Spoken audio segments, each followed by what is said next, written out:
If the best things happen to you before you're ready for it, you will not be able to handle it. It will not be a blessing. Your business on the spiritual path is just to keep yourself receptive. Saints are very compassionate. Gurus are just brutal. He will only let those things that need to happen, happen, and ultimately it'll pay.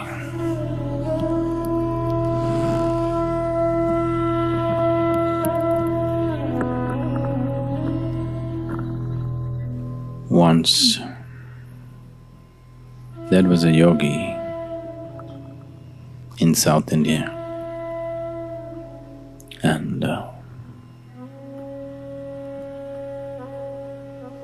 he lived in a cave in the mountains. He was doing his sadhana and living there by himself. There in the cave, a rat also made its home. The yogi noticed his companion, made little space for him, and also started feeding him. The rat grew fat on the food that the yogi was giving. And one day, the rat just went out, and a cat saw food in rat, the yogi's food, and went after him. Because he had grown fat on the food that was being thrown at him, he couldn't really handle his own survival by escaping. So he ran into yogi's lap, fell into yogi's lap and cried, "This cat is going to kill me." The yogi held the rat and chased away the cat. Then he thought, this rat is going to have problems like this now that the cat has seen a fat rat. It is going to prowl around and wait. So, for its safety, yogi told the rat, "Say, I will make you into a cat so that you will be safe." So he made the rat into a cat and fed the cat. The cat grew fat. And one day the cat went out.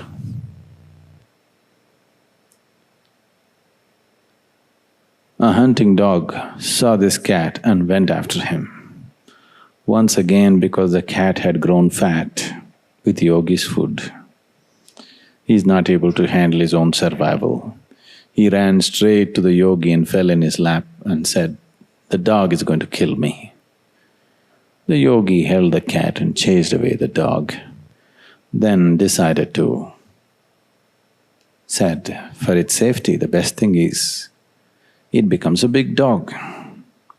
So he made the cat into a big dog. The dog, also he fed the dog. The dog grew fat. And went out one day. A tiger saw this fat dog and went after him. The dog came running and fell in yogi's lap and again said, "The tiger is going to kill me." The yogi chased away the tiger and said, "I will make you into a tiger so that you have no such problems." He made the rat, which was a dog right now, into a tiger. So he became a tiger and yogi continued to feed the tiger. The tiger went about in the forest. He enjoyed it. If he just growls, everybody runs. He just enjoyed being a tiger, but it started bothering him. Everybody in the forest thinks I am a tiger. The secret that I am actually a rat, only the yogi knows. If I eat him up, if I kill him and eat him, nobody will know that I am a rat. Everybody will really think I am a tiger. He got this idea. So he approached the yogi. The yogi saw the intention of the tiger. He saw, oh, I gave him things that he's not ready for and made him once again into a rat.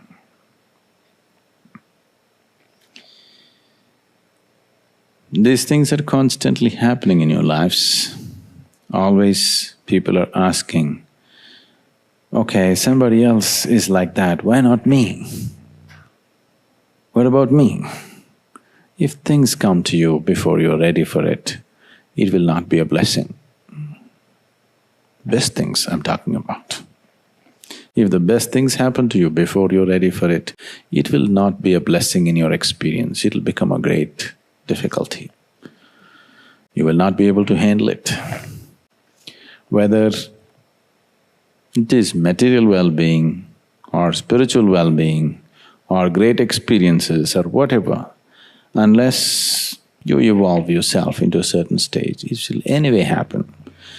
Your business on the spiritual path is just to keep yourself receptive, not expect or demand as to what should happen.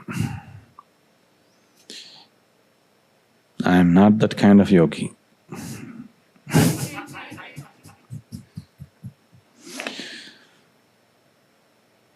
I won't do anything before time. But if something comes to you before your time, it will not be a blessing. So the best thing is always just to keep yourself receptive and do what you have to do. What has to happen will anyway happen.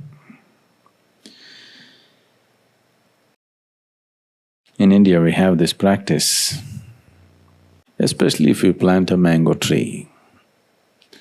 The second year itself, mango tree will flower. If you let it be, it'll become full of fruit. The plant will be only this much. By end of January, February, it'll be full of flower. If you let it be, lot of fruit will come. If you do that, if you allow the fruit to come, the plant will be ruined. It will not grow properly. So the second year when the mango flower comes, we pluck off all the flowers, we won't let it fruit. Next year mango flower comes, we'll pluck off everything. Only fourth, fifth year we will allow it to happen. That too, fourth year we will pluck off half of it and leave half. After fifth year we will let it fruit. If you let it fruit in the second year itself, that tree will never grow to its full size. Any number of wild trees, mango trees you see, they never grew to full size because nobody did this plucking job. It's destructive at that point, but that's needed. Otherwise, what needs to happen will not happen.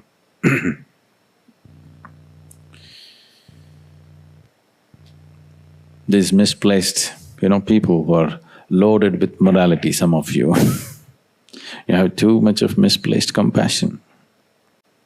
Many years ago, when I was in the farm, the bulls or the bullocks which are used for work, both for ploughing and for the bullock cart, which is in India still about 45 to 50% of the cargo in India still at some stage travels on a bullock cart, if you don't know this.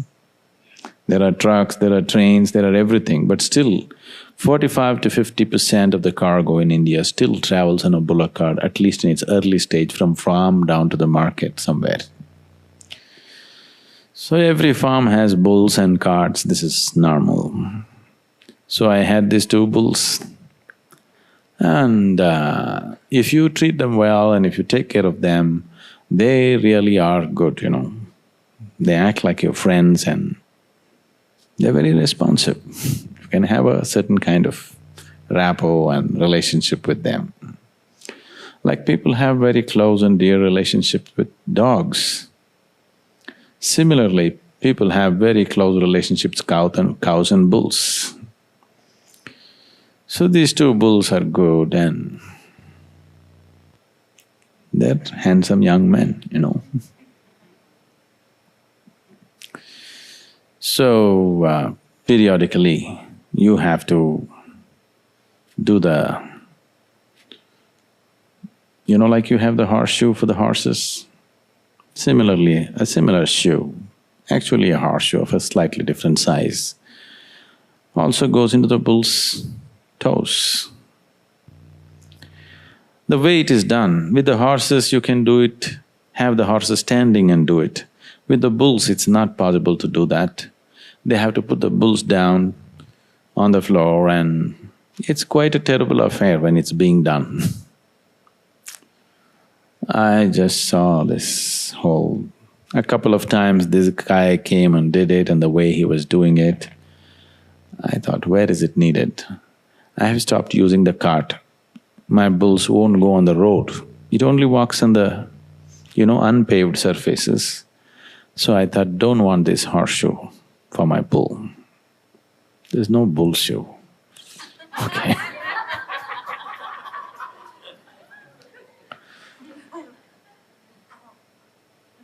Because they looked so sad and painful when they were put down and they're being nailed.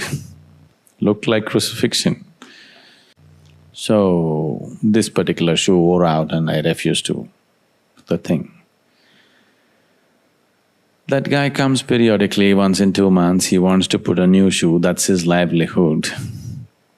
He came again and again, I said, no shoes.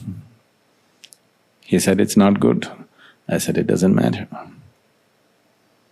Then I found, after 8 months, my bulls were in such a bad state. Their toes spread out like that, and they were really suffering because I had not put the shoe. Then I thought, what happened to my sense? Misplaced compassion. If the shoes were there, even if it goes through half an hour of pain, then they will be fine.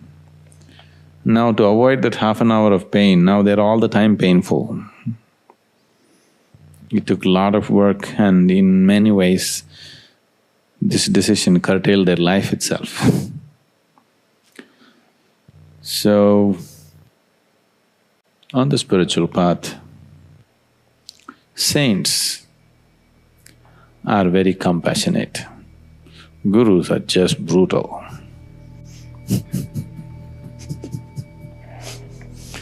Saints just bless and say, let everything happen to you, or let the best happen to you.